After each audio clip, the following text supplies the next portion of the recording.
For our 9 o'clock session in the concrete track here, we have Matt Fonte, President and CEO of Fonte and Company, joining us from Denver, Colorado. Matt is a concrete paving consultant, so he is a guy that if stuff ever goes sideways, he usually gets called in to come help fix up, clean up problems, troubleshoot a lot of items that you may see in some concrete paving, and really just helps out with logistics throughout. So Matt's not just akin to paving in the Colorado area, but all around the world, South Africa, Europe, the whole kit and caboodle. So big wealth of knowledge here, and without further ado, let's give Matt a big round of applause. Big North Dakota welcome. Thank you. Thank you. Thank you, Brian. So yes, we're going to talk about smooth concrete pavements, which to me seems ironic because that's what North Dakota is known for, your smooth concrete pavements. All across the country, people always ask, well, what is it they do different in North Dakota? And what I used to tell people was, well, number one, they specify it. They mandate that you're going to produce a smooth concrete pavement.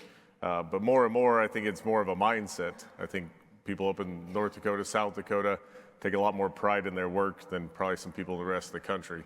And that's probably why you have a lot smoother pavements. But I do find it ironic that I get to come up and talk about smooth concrete pavements. And like I said, that's what you guys are really known for. Yes, as Brian said, I get to go all over, doing consulting work, working with concrete crews, working with engineers on mix designs, machine setups, smoothness, DBIs, like a lot of everything. I spent 16 years as a contractor and then have done this the last about 3 years. And I think I probably learned more in the last 3 years traveling around different mixes, different materials, different specifications, different ways of doing things than I probably learned in the first 16. And so, but very fortunate to have my career get started in Colorado.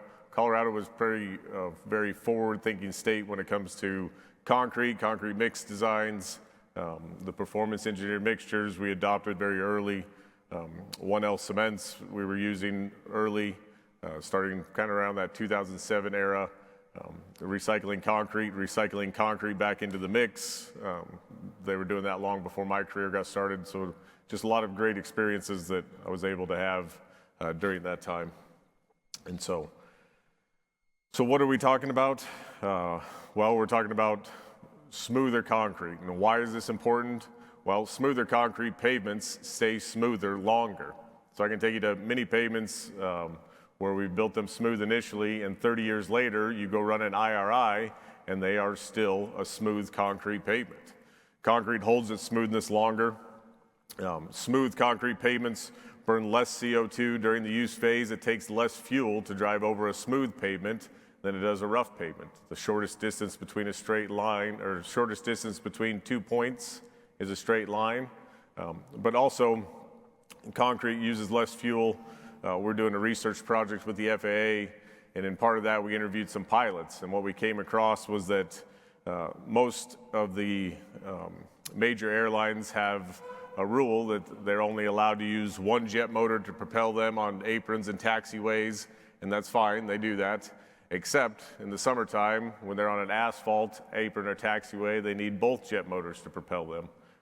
And so what they find is that plane sinks in just a little bit, and that plane is always going uphill on an asphalt pavement.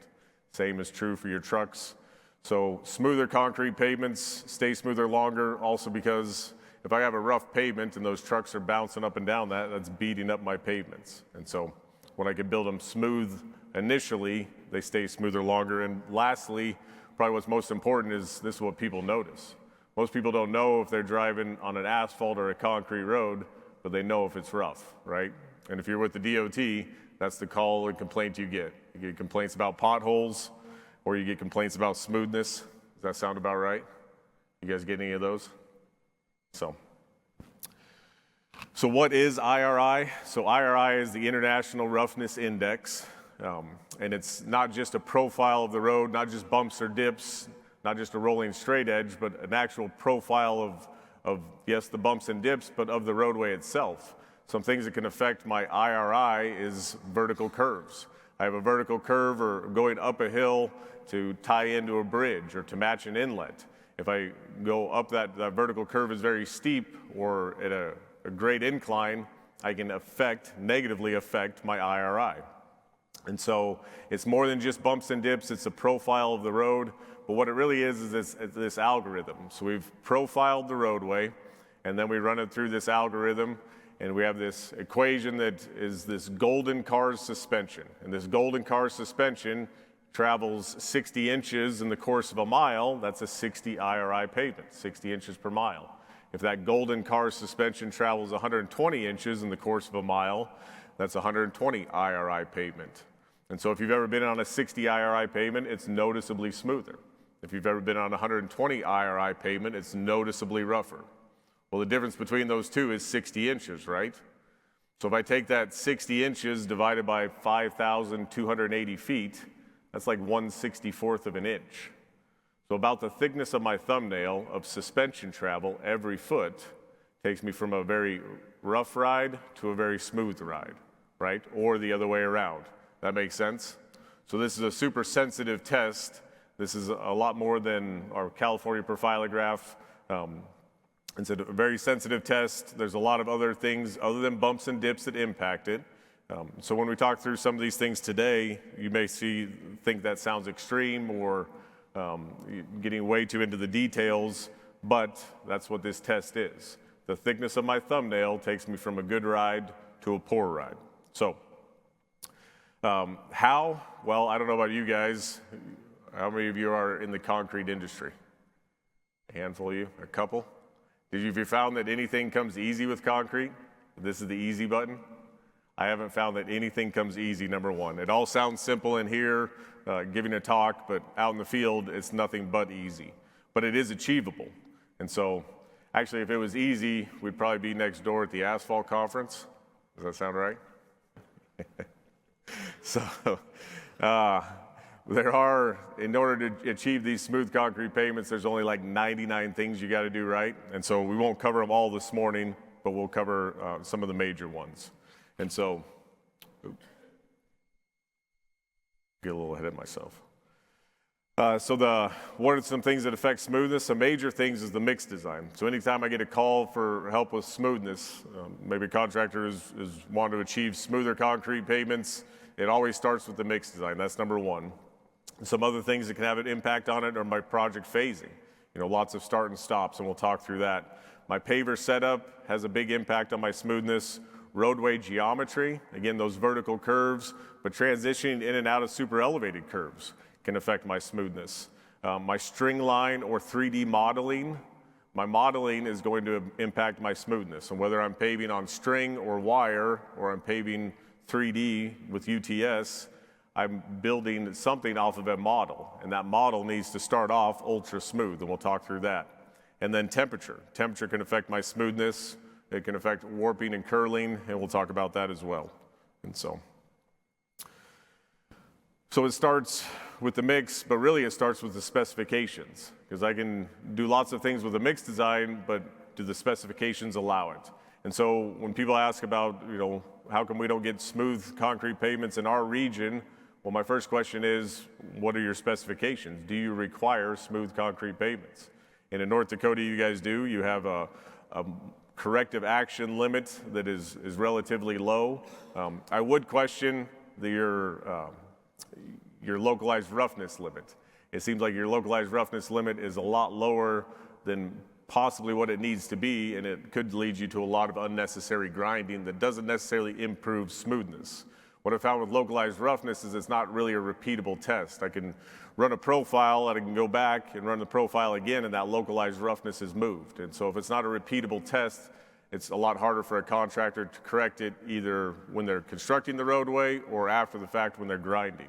And so localized roughness, I would just ask you guys to rethink that and look into, are you really getting what you want out of that? Or is it leading you to a lot of unnecessary grinding? Gradations, your aggregate gradations have a huge impact on smoothness, and we'll take a look at some slides on that. And so do you allow for a workable mix? Do you allow for your mixes to meet the tarantula curve? The tarantula curve is important. We'll talk through the other aggregate gradation criteria or evaluation tools and what they affect. But then the tarantula curve is a standalone aggregate evaluation tool. So do I need my individual aggregates to meet a standard C33 requirement or something to that effect? And I would say to you, no.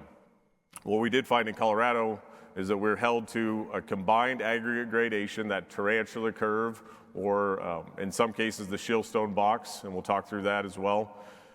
But if I'm meeting the combined aggregate gradation, do I need a lot of other oversight on that? Do I need to get that aggregate into this very small box? And what we're finding is no, you don't. Not for strength and not for workability and not for smoothness. But what is important is that whatever I run at mixed design time, I want to stay relatively close to. So having some requirements, what we did in Colorado is the individual gradations that were submitted at mixed design time, I was held to within roughly 5% on each sieve during production. So that protected me as the contractor from an aggregate producer changing gradations to something that now I can't meet at aggregate, a combined aggregate gradation. And then also along with that, we'll talk about gradations, but sometimes in some cases, there's areas of the country where I don't have good rock. And so what we found is, they were doing this long before my career got started, but recycling concrete, crushing the stone, and using that recycled concrete stone back into the mix. And so lots of good successes with that as well. And so we'll talk through that when we get into the aggregate gradations and why they're so important. The other thing on the specification side is your water reducers. Do you allow for adjustments on water reducers? There's a lot of areas that, no, this is the water reducer dosage that we ran at mixed design time, this is what we're held to, or we have some predetermined specifications on that. And water reducers have a huge impact. We'll look at some things on that. But allowing for a range on your water reducers is important. Mostly it's recommended that you allow for a range that aligns with the water reducers manufacturers' recommendations. They usually give you a range that water reducer is recommended at, and staying within that range or allowing movement within that range is important. How do you secure your baskets? This is another one. If my baskets are moving or flexing, can it impact my IRI? And absolutely. So how do I secure them from movement? Am I staking only on one side of the frame, or I'm staking the outside of the frame? If I'm only staking one side of the frame, there's really nothing that keeps it from flexing. And as I'm paving over it, if I have lead in that machine and I'm pushing down on that basket and it flexes, and then as the paver goes over, it rebounds up, it's going to cause an issue at my joint. If you look at jointed pavements, you run it through ProVal, you look at it on the power spectral density band, a lot of times you'll see that you have a spike in your IRI every 15 feet, or whatever your joint is. Joints in pavement can cause issues with IRI, warping and curling, or with the basket movement, either one. So how am I securing my baskets? Usually it's recommended on a 12-foot basket, I got at least 8 pins in there, and I should be on the outside of the frame with those pins, not just on one side. If I'm just on one side, the other issue is that as I'm paving uphill, there's nothing to keep that basket from relaxing back. And it's minor movement of that basket that can impact my IRI. Remember how sensitive this test is. The thickness of my thumbnail takes me from that good ride to that poor ride. And then last is strength. Strength for acceptance can impact my IRI. And where this usually comes into play is if I need to make an adjustment to aggregates, maybe in a lot of cases across the country, you find that most mixes are out on the half-inch sieve. They have more half-inch than they should to meet that tarantula curve. But when you talk to a contractor and say, I want to take some rock out and put a little bit of sand in, their first response is usually, no, I don't want to do that because I'm worried about my flexural strength if that's what I'm held to. And acceptance testing for flexural strength in the field, there is no way to do it where you get relative data. And you can make better beams or you can make better concrete, and there is a difference. And so, yes, flexural strength acceptance testing in the field can absolutely impact your IRI. Now, flexural strength testing at mixed design time in a laboratory, very valid. You're never going to get away from flexural strength. That's where your designs are based off of. But for acceptance testing, you're not really getting what you're after. So that's on the specification side. For the aggregate gradation tools, so there's a few different tools out there. You have the coarseness workability box or the shieldstone box. This box only looks at 2 sieves. It looks at the 3/8 inch sieve and the number 8 sieve or the 1/8 inch sieve. And the relationship between those two sieves is what moves you around in that box. This became a red flag for us. We went to a 4 aggregate mix when I was a contractor and started incorporating 1.5 inch. We incorporate the 1.5 inch because in our region, your 57, 67 stone lands on pretty much every sieve from the 1-inch sieve down to the 1/8 inch sieve. And that's a lot of different sized particles. Well, there's a lot of chances between that getting produced and stockpiled, loaded into a truck, hauled to us, stockpiled at the plant, then loaded into the plant. There's a lot of places for that material to segregate. And once my aggregate segregates, I have 0% chance of putting it back together the way I want. So what we started doing was using 1.5 inch, so we used less of that 57, 67 rock. So when we added 1.5 inch into our mixes, it didn't move us around anywhere in that shieldstone box. And that was a big red flag. I've added 1.5 inch into my mix. I've completely changed my aggregate structure, but my aggregate gradation tool doesn't account for that. It doesn't show up, doesn't move me around in the box. And we made a lot of mixes that were outside the box, that we had good workability and strength. And then we made mixes inside the box where we didn't have that. So it didn't predict workability and strength. The Power 45 is a density gradation tool, and it's great for asphalt, but not great for concrete. If I truly follow this and have a tight line on that Power 45 curve, what I can end up with is a very dense concrete mix that doesn't move well, and I need an extremely heavy paver. A heavy paver is important for smoothness because it needs to hold grade. If the mix is dense and that machine starts to raise up and down, well, that's my profile. That's my IRI, and I can't have that. And the power density, even with the heaviest of pavers, if I follow that power density, I can end up with a mix that's very dense that even the heaviest machines will start to ride up and not hold profile. And then the next one is the haystack curve, which is a fine tool, except it doesn't predict strength or workability. And then lastly, you have the tarantula curve. And what I found is that the tarantula curve, when I follow it, it not only predicts workability, but strength as well. And so there's some requirements that go with it. I have to follow the curve itself, and it evaluates every sieve in the sieve stack. But I also have a fine sand requirement and a coarse sand requirement. And when I've followed all those requirements and I have an effective water reducer, I usually end up with a very workable mix every single time. And then I also have mixes that produce strength every single time. And so the kind of old way of thinking was, well, I put more rock in, I get better strength. I put more cement in, I get better strength. And what I'll tell you is that that's not necessarily true. We've seen some amazing mixes that at a low cement content, 540 total cementitious pounds, with a high sand content or a higher fine sand content, produce some amazing flexural strength, 8,000 to 1,000 PSI, in 28 days. And so your fine sand is important, not just for workability, but for strength as well. And so your aggregates, again, they have probably the largest impact in your mix. And that makes sense because your concrete is made up about 70% of aggregates. And so your individual gradations, though, as I'm paving, this is all fine at mix design time, but as I'm paving, if my individual gradations are fluctuating, and they do, if you've ever monitored that, in Colorado, we were required to run 3 gradations a day for mainline pours, and you could see that your gradations would change all throughout the day. And so as my gradations are changing, one, are they within a limit that still allows me to meet that combined gradation that's critical? And also, if they do get out of line, am I allowed to make adjustments? Can I adjust the proportion of rock to sand during a pave, during a pour, during a job? And so those are some things you should think about because your gradations are changing. There's this fallacy out there, well, this is what we ran at mix design time, and that's the mix I want. But my materials, there's volatility in my aggregate shape and size particles. And so I need to account for that. So what I hear a lot of times is people say, well, we're close to the tarantula curve.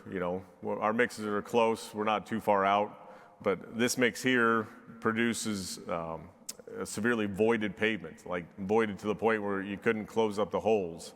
The IRI is well into the hundreds. And so by making an adjustment to this particular mix, in this case it was swapping out like 150 pounds of rock for sand, takes away all the voids. And so having close to the tarantula curve and being in the tarantula curve are two very different things. And so this is another mix that we did. This one's in South Dakota. This one meets the tarantula curve, but what I'll tell you is at mix design time, I don't just want to be inside the curve, I want to be within 2% of any of those limits. That way as my individual gradations fluctuate a little bit, I'm still well within that curve. But this mix produced an IRI in the 60s. It still had some voids behind it, but not terrible voids. And so, I don't know if you can see that. Oh, we have two different screens here. So, so this is the mix that produces the IRI in the 60s. It's inside the tarantula curve, but not deep inside the curve, but still had some voids behind it. And so you had an IRI in the 60s with this mix, and then we start to make adjustments to the mix. That mix also had some voids there. And so those voids, what you have to do is I have to work those voids. Well, every time I'm working that surface, I'm affecting that profile. I'm definitely changing it by the thickness of my thumbnail. And so I'm negatively impacting that IRI. And so what we're able to do, or the reason for this, is that you've probably all seen these charts. If I have the picture on the left, I have kind of a single aggregate, I just put some 1-inch rock in there. I have a lot of air voids. And I start to do a little bit denser graded mix, that picture in the middle, the orange box in the middle, and I fill in some of those air voids with more aggregate. And then the well-graded mix, now I've densified that mix with a well-graded aggregate, and I have a lot less air voids, so I need less paste.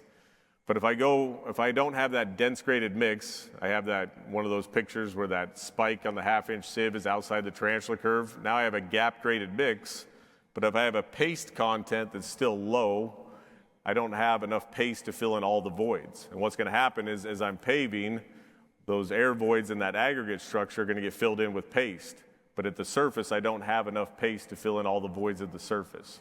So by densifying that aggregate, now I have less air voids in my mix, and I have more paste at the surface. If that makes sense? That part makes sense to you guys? So that's why these minor changes to my aggregate can have a big impact on my workability and on my smoothness. And so that last mix, the one that was just inside the tarantula curve, what we were able to do is just swap out 70 pounds of rock for sand on that mix. And when we did that, what we found is that we started producing an IRI in the 30s.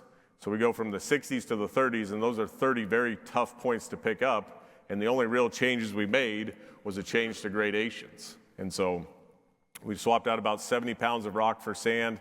Also, at this point, we reduced the high-range water reducer. They're using two. They're using a standard type A water reducer and then a type F. We reduced that type F from 2 ounces per hundredweight down to 1 ounce per hundredweight. And so those two minor changes, 70 pounds of rock for sand and a yard of concrete, you got about 3,100 pounds, 3,200 pounds of aggregate, and I'm swapping out 70 pounds of rock for sand. That's a very minor change. Or I'm going from 1 ounce per hundredweight down to, or 2 ounces per hundredweight down to 1 ounce per hundredweight. Again, a very minor change, but produces some pretty amazing results. Now I'm producing a pavement that's in the 30s or even the upper 20s for IRI. So minor changes to my mix have a huge, huge impact on my smoothness. And so here you can see the voids have all cleared up. So we got a little tighter into that tarantula curve, we got a little bit denser aggregate gradation, and now I have more paste at the surface. I don't have those voids that we saw in that previous picture. So, does that part make sense to you guys? That's it, that's all you gotta do. Just focus on your aggregates and you're good to go, right? You buy into that? Maybe not. There's a few other things that you have to do, but that's where a lot of people do stop on the mixes. And we talk about the mix for at least the first half of this because the mix is important. But don't stop with your aggregates. Don't stop with just working it on paper.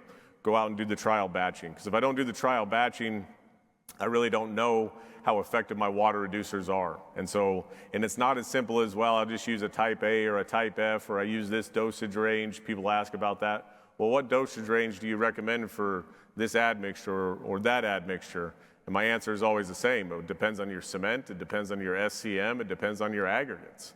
All these things can affect my dosages. And so doing a trial batch is critical, and then doing a verification when I get out into the field, because the mixers are not the same. That little trial batch mixer is a lot different than that central drum mixer, right? The fin shape is different, the drum speeds are different.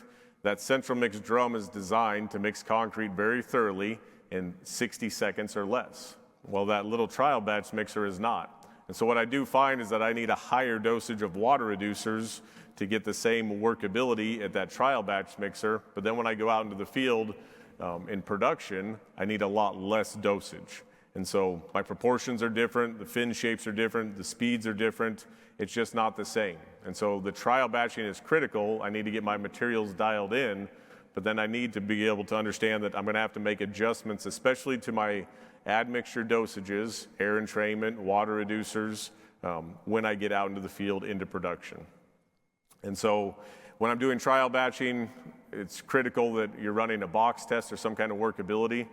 The slump is a great tool for consistency, but slump does not predict my workability. And so, slump anymore is relative to the water reducer you're using. I can have a water cement ratio of a 0.38, and I can have a 1/4 inch slump, and I can have that same water cement ratio of a 0.38, and I can have an 8-inch slump. And it's all just the type and amount of a water reducer or a viscosity modifier or something that I'm using. So slump is a great consistency tool. When we're doing trial batching, I want to run a slump, an air, a unit weight, and then I want to run the box test. And this box test is critical. And I run the box test, it doesn't matter what I'm doing, if I'm doing a slip form paving mix, a precast barrier mix, whatever it is I'm doing, I want to run the box test. Some people will say, well, it's not effective above a 2-inch slump. I'll run it if I'm running a 6-inch slump or an 8-inch slump. And yes, it does collapse, but it still tells me, do I have voids around the side? Do I have a workable mix? Just because I have an 8-inch slump doesn't mean that I'm going to fill in all the voids in that aggregate structure. And so when you're running the box test, it's a 1 foot by 1 foot, 1 foot deep. So it's a 1 cubic foot box. I put 9 inches of concrete in it. I vibrate with a 1-inch vibrator 3 seconds in, 3 seconds out. I pull the box off, and then I evaluate. Do I have an edge slump problem? Do I have voids around the sides? How did it respond to vibration? And so this is a critical test. I need it to respond to vibration. I need it, the FHWA will tell you that the pictures, this being off on the two things is crazy to me. This computer and that computer are not on the same program. So these fin shapes are off. They're different sizes. So you have a central mix drum and you have this little mixer. Well, there's totally different fin shapes, different speeds. You're going to get different materials. And so then I have the box test here, that 1 foot box by 1 foot, 1 foot deep. I have evaluation on the right-hand side. Does the mix collapse and fall apart? How many air voids do I have? And so the FHWA will tell you that the pictures on the right, you want to be in the bottom 2. And that's kind of 30% voids or less. And I think that's great for a specification. As a contractor, what I'm targeting is I want to be at the bottom picture. I want to be 15% voids or less. And so what this will tell me is, how does my mix respond to vibration? Is it going to hold an edge? When I pull it off, do I have an edge slump problem? And how well or how easily is it going to close up holes behind that paper? Do I have the right combination of aggregate and paste? Do I have the right combination of water reducers and lubrication? And so that's what's critical. So this picture here, the picture on the left where the mix collapses, that's bad. That's the worst you can get. You're not going to get worse than a collapse like that. And so the only difference, though, between these two pictures is the water reducer.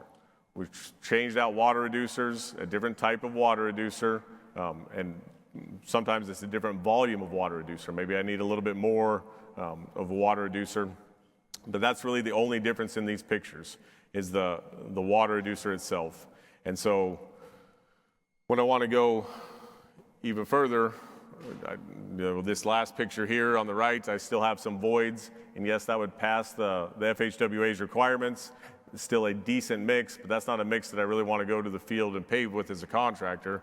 It would be something like this. And so, again, this mix, I have another picture of this particular mix that when we got started, it collapses, falls completely apart, and all we did was swap out water reducers, 60 ounces of fluid in a cubic yard, which is about 4,000 pounds.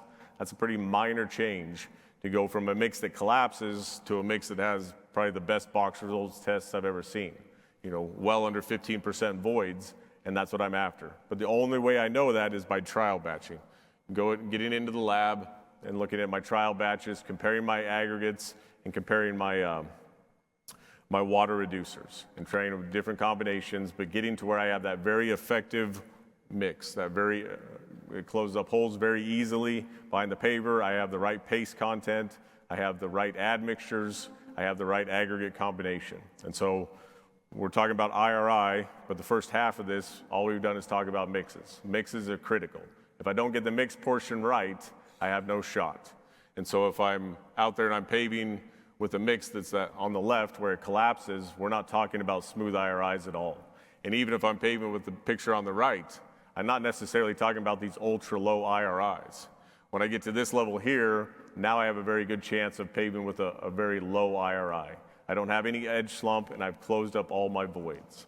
So does that part make sense? Mixes are critical.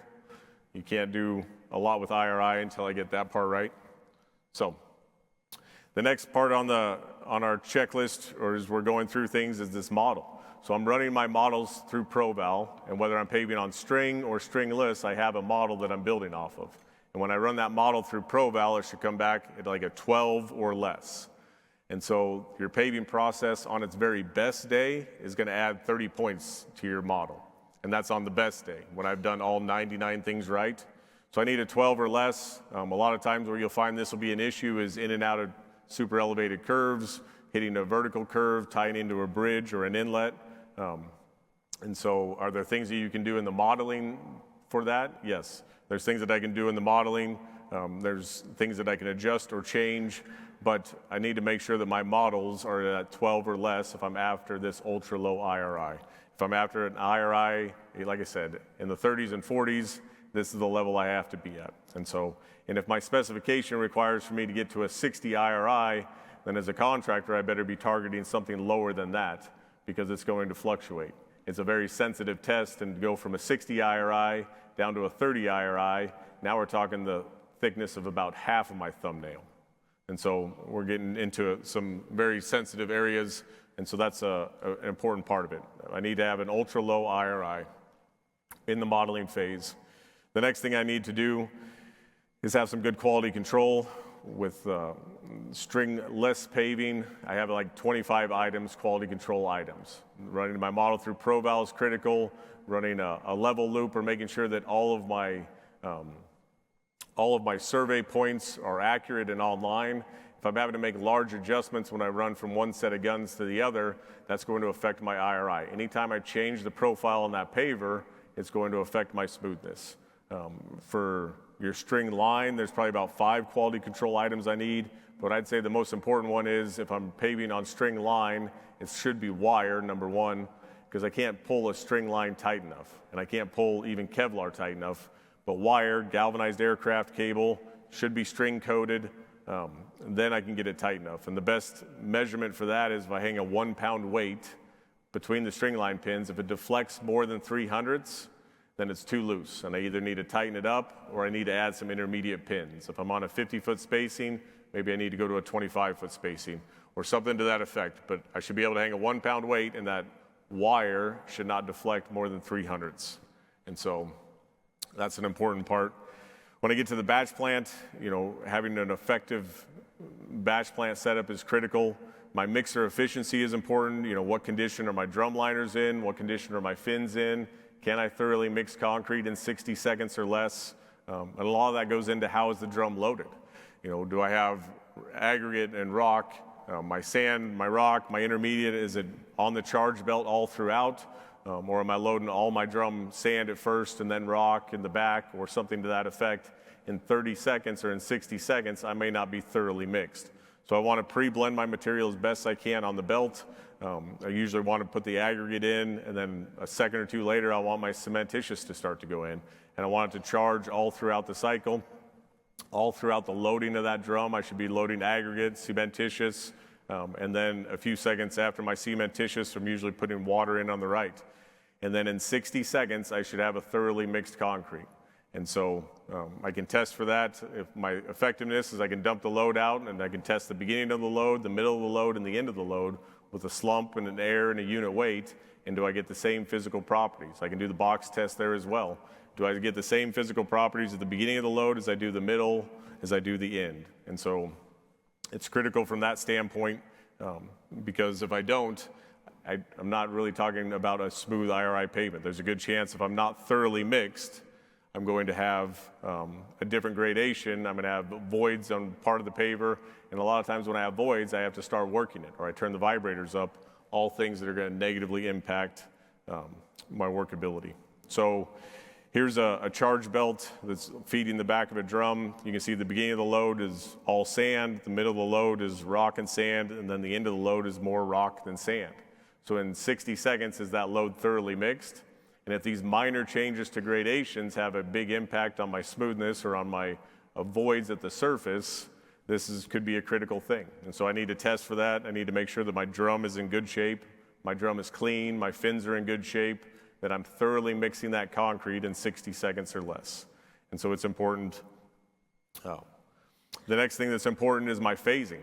So continuity is important. Getting a crew to be able to do the same thing day in and day out is critical. If I'm on a job that's heavily phased, a lot of start and stops, or we're paving over here one day and over here with a different machine the next day, it's very hard to build that continuity with that crew, right? And it's hard to get into these fine details and iron some of these things out. So having some good continuity, less phasing, more longer runs is a key to having some smoother concrete pavements, reducing the amount of handwork. It's usually easier for me to achieve a low IRI with a smooth concrete, low IRI with a machine than it is to do it by hand. Doing handwork and achieving a 30 IRI, not really all that achievable. So some other things is reducing the number of times I move the machine. Every time I move the machine, I put a danger of putting a twist in it or affecting my pans and then having to either restring it, reset the pans, rehang the pans, do something there. So less mobilizations is usually better, less headers. Again, headers equate to handwork, and handwork doesn't help with my IRI. So I'd focus on just increasing the longer runs, but not necessarily wider widths. I can pave smooth at 12 foot as I can 24, as I can 36, but having a longer run. Now, if my wider widths or my width changes affect my pad line, where my tracks are running over junk or in and out of holes, then I'm probably not talking about smooth IRI pavements. And so the next thing on our list is the concrete machine, the setup time. And if there's one thing that I probably fell short on as a manager, it would be in this area, allowing enough time to set up the machine properly. And so it's getting into the details. Everything on that paving machine, on that pan, or if I'm running a DBI and have an oscillating correcting beam, or anything that touches the surface of that concrete should be within 1/32 of an inch. So I should be able to pull a string, or if I'm using stringless and a UTS, I have a target and I'm shooting in that pan. Everywhere I shoot that pan in, I should be able to shoot in. It should be within 1/32 of an inch or less. It should be truly flat across. Because if that pan's not flat, I have one section that's up higher than the other, or I have a crown in the pan or a dip in the pan. One, it's going to affect me passing a straight edge test. But two, if I have different leads or different planes of that pan, it's going to create different pressures underneath. And when it comes out the back, it's going to extrude at different heights. And as that extrusion height changes, that's my profile, that's my IRI. So having that pan completely flat, having the frame and the pan on the exact same plane, if I have an oscillating correcting beam or something else back behind, it needs to be on that same plane as well. It all needs to be flat. And then the sensor boxes. If I'm running on string or wire, my sensor boxes should be on that same plane. There's this misunderstanding out there that, well, that paving machine's on a 2% cross slope, and then I want my sensor set level. Well, if I'm paving on projected grades, which I always should be, I can't think of any time I want to be on level over grades when I'm setting up a slip-form paving machine, my sensor boxes should be on that same plane. Because if they're not, what happens when I set that string, it's not perfectly set at 45 feet. It could be 45 feet here, but then up here it's 44 feet and 11 3/4 inches. And it varies in and out. It's not going to be perfectly square. Well, I steer off of one side of the machine, so the other side of the machine, that string is going to be different places on the wand. If the wand's at an angle and that string moves, it's going to change the height of that paver. That change in the height of the paver is going to affect my profile. Anytime I'm changing my height, I'm messing up my IRI. So that part makes sense? Some guys have an issue with that. And then last, when I'm talking about machine setups, and there's a lot more that goes into it than just a couple slides, but I can dry run the equipment. And I can dry run it just on some sand. I can take some sand from the batch plant, I can dump it out in front of the paver, and I can run over it. This is more critical if I'm using DBI, the dowel bar inserter, or if I'm inserting tie bars and I want to make sure they're in the right place, the right depth, the right angle. I can dry run it on sand, get comfortable that my machine is set up properly, it's going to produce what I want before I go and start running concrete underneath of it. So it's a quick, easy way to make sure that I'm set up and set up well. So we've talked a lot about everything, but we haven't even gotten into the paver talk yet. And we don't have but a few minutes left. So now that I've gone through all my setup, my mix design is critical, my paver setup's critical, my batch plant needs to be set up correctly, I need to be able to produce a very consistent mix. Now that I get to paving, now it comes down to what lever can I actually pull. And so one of the levers that I can pull is I can make adjustments to my slump. But as I make adjustments to my slump, traditionally what happens is I'm changing my water content. But as I change my water content, that might not be the best thing, especially with some of your 1L cements. They're a lot more sensitive to a higher water cement ratio. I can have negative impacts on strength, I can have negative impacts on durability and scaling. So I really need to ask myself, what's my upper limit on my water cement ratio? For mine, it's always a 0.42. I never want to be above that. So when we're producing concrete, I'm always targeting that 0.40. That way as my aggregate moistures are fluctuating a little bit, I'm well within my limit of where I'm comfortable.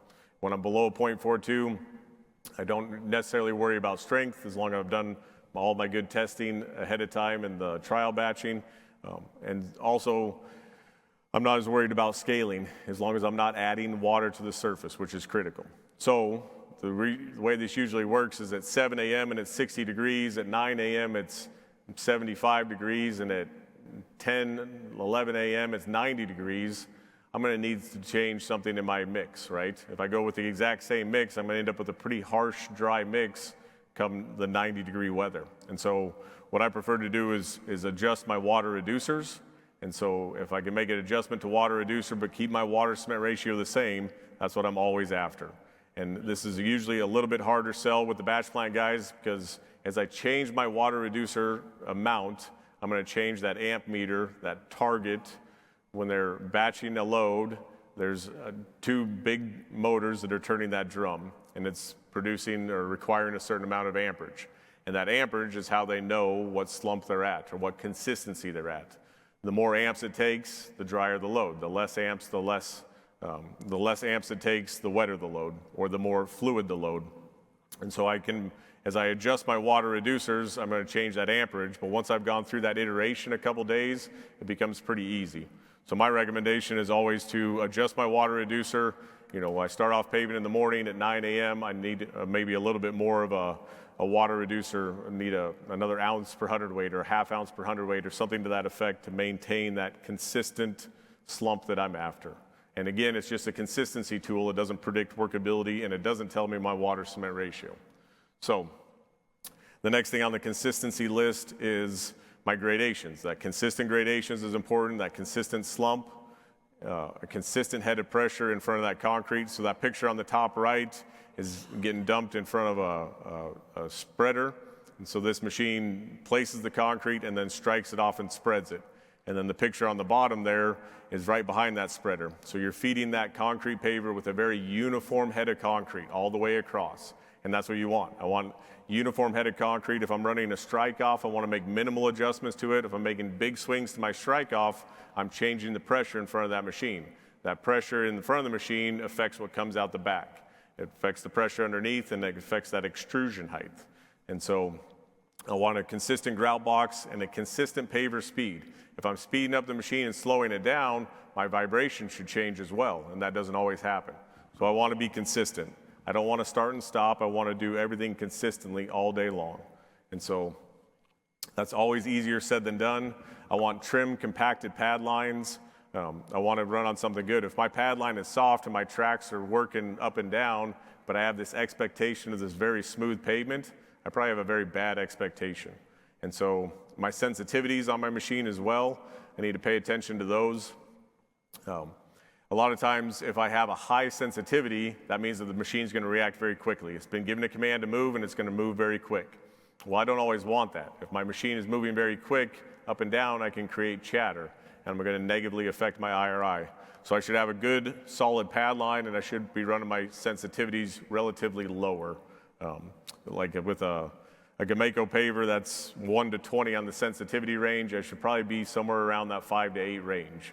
And I need a good pad line for that. If I'm running UTS, their sensitivities are usually 0 to 200. I probably should be around that 100 range, or maybe a little bit less. And I don't want to get too low, because if I get too low and it does get the command to move, it's very sluggish to move, and now I end up with some either thin or thick pavements, and I don't want that either. But my sensitivities are important, especially when we're talking IRI. And so consistent head pressure, here's a better picture. You're consistent all the way across with your head. And so that's important, that's critical as well.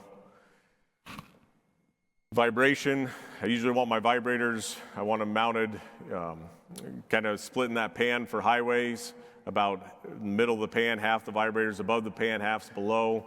If I'm 12 to 14 inches or less, that seems to be about the right range. The way vibration works is kind of like a stick of dynamite. If I put a stick of dynamite on the ground, I light it off, it really does nothing to the ground. I put a 1 foot of cover on it, it blows a 1 foot hole. 2 foot of cover, it blows a 2 foot hole. Vibration's kind of the same way. I need a certain amount of coverage over that, so I need a consistent grout box height, but not too little, but not too much.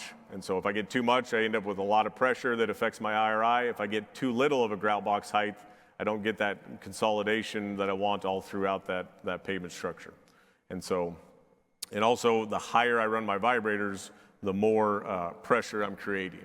And so the pan itself, if this is a paving pan, what comes out the back, that red line is the concrete. If you've all been around concrete paving, when it bubbles up behind there, that extrusion height, that's my profile, that's my IRI. So as I add lead to that pan, I create more pressure, and it bubbles out the back. And if it bubbled out the exact same or extruded the exact same height all day long, that would be fine. But as my gradation changes, as my slump changes, that extrusion height changes. So I can't have that extra pressure. A lot of guys will raise the front of that pan to close up holes, but that doesn't necessarily give me a smooth IRI. I may close up surface holes, and then when I add vibration to that, I create even more pressure, more extrusion height. So I usually want to run with that flat pan. That's why when I'm setting up the machine, it's critical that I have it completely flat. That pan needs to be completely level, no dips or bumps in it, no different planes in the pan, and so that's a critical part. But everything I've talked about so far as running the pan flat, lower vibration, all leads to some small bug holes. And so the best way to close up those small bug holes, not voids, but bug holes, would be with some burlap, and then we would run a couple straight edges back behind. And those straight edges would be rolled back on an angle, it rolls a little bit of cream, and it fills in those bug holes. And so also a real-time profiler is an important step if I'm trying to diagnose this. I'm making adjustments to my slump, to my gradation, my paver speed, my vibrator speed, all different adjustments I'm making. And what this tool allows me to do is that adjustment I made good or bad? And it doesn't necessarily tell me the IRI of my hardened profiles, because there's other things that go on, finishing and things like that. But what it does do is if I start off and it spits out a number of 100, and we're paving along and it jumps up to 150, well, that's bad. If it jumps down into a 50 or a 40, that's good. And that's what it really is telling me. As I'm making adjustments, is that number going down or up? If it's going down, I'm headed the right direction. If it's going up, I probably need to do something different. And so this is that laser profiler that you're profiling with. Say it's the same laser profiler on your real-time smoothness as it is out in the field. And it's creating a true profile of that roadway surface. Bumps and dips, as well as elevation, super elevated curves, all that is accounted for in that profile. And so there's different ways to do that. You have the real-time smoothness profiler on the back of the machine, which is great for making adjustments. But then I'm really after the hardened profile. So being able to get on early either that day, at the end of the day, or early the next morning with a lightweight gator and profile the slab to ensure that, yes, I am where I think I should be, and then ultimately I can run that high-speed profiler over it as well. And so as I wrap up here, finishing, can I finish and get smooth IRIs? Yes. Can I finish and get rough IRIs? Yes. Can I not finish and get smooth IRIs or rough IRIs? And the answer to all the above is yes. If I am finishing, I want to be methodical about it. I want to do the exact same thing. We've seen where we have one side of the machine that's the guy's making 3 or 4 passes, and the other side, the guy's only making 2, and those extra, when the guy that's making 3 or 4, those extra passes are costing them 20 to 30 points of IRI. And so it can be sensitive. You can see that profile of the concrete there. If the thickness of my thumbnail affects my IRI, can finishing affect my IRI as well? Yes, it can. And so I want to be methodical. I usually want longer tools, you know, a 16-foot straight edge, at least a 12-foot float, something to that effect, and I want to move up a half lap at a time, you know, and so I want to be methodical in my finishing practices. Texturing is important. My micro texture is important. My macro texture is important. Some people will tell you I need to tine my pavements in order to get a macro texture. There's a lot of states out there that achieve macro textures without tining, that don't tine and haven't tined for many years. I can tine too aggressively and it can affect my IRI. The other thing with tining is oftentimes it delays my curing. If it delays curing, that can cause an issue mostly with my curling and warping. I want that, we have these low water cement ratio mixes for good reasons. I want moisture in the subgrade before I pave, because otherwise it's going to suck it out of my concrete. But I also can't afford to lose any of that moisture to evaporation. So if I don't get the cure on early, in our state, it's 10 minutes after the paver's gone over it, you have to cure the pavement. And so this is critical because if I don't get that early tensile strength. And that first night, when it's 90 degrees outside and it cools down to 60, I have a lot of heat loss, and that surface cools down. If I don't have the tensile strength to resist that shrinkage, it starts to curl and warp. And once it's curled and warped, it'll do it for the rest of its life until you grind that surface off.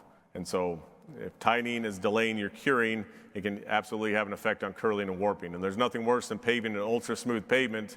You come back a month later and that pavement's moving. And if you want to know if you have a curling and warping problem, the best thing you can do is run a profile in the morning, at noon, and at night. And if that IRI is changing, your pavement is moving. And so one of the best ways to combat that is getting your cure on, getting it on thorough.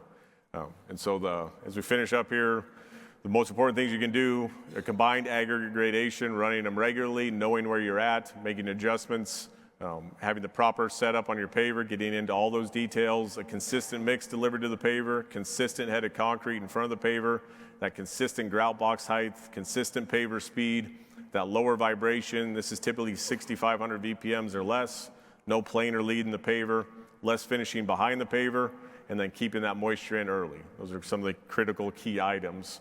And for the other 90 items that I didn't cover, if you scan this is an amazing tool, amazing guide from the Concrete Pavement Technology Center.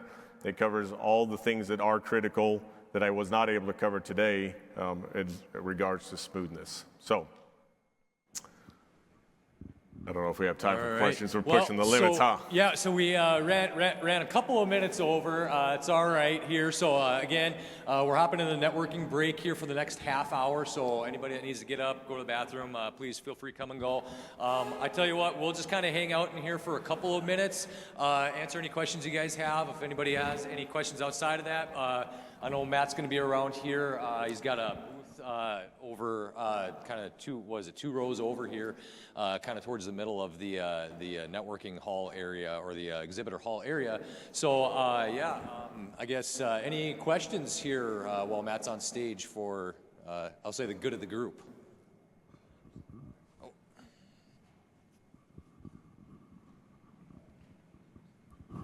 Good morning. I just have a question. AI has been very hot topic in recent years. I'm just curious if AI is being used to analyze any IRI data or in pavement management. Iowa State, I think, is doing some work with AI, and I think it's more along the lines of determining good mixes or predicting strength. Predicting smoothness for AI, I think you could get some aspects of that. What we are doing with that research project with the FAA is we want to have some controls in the front of the paver that help to control the vibration. My vibration directly impacts my smoothness. It changes the pressures under my pan, but I need enough vibration to consolidate the concrete. So what we're looking to do is take some accelerometers and put them on the front of the paver in the grout box area to have a feedback or a metric for the vibrators, and at least give a metric or a feedback number to the paver operator.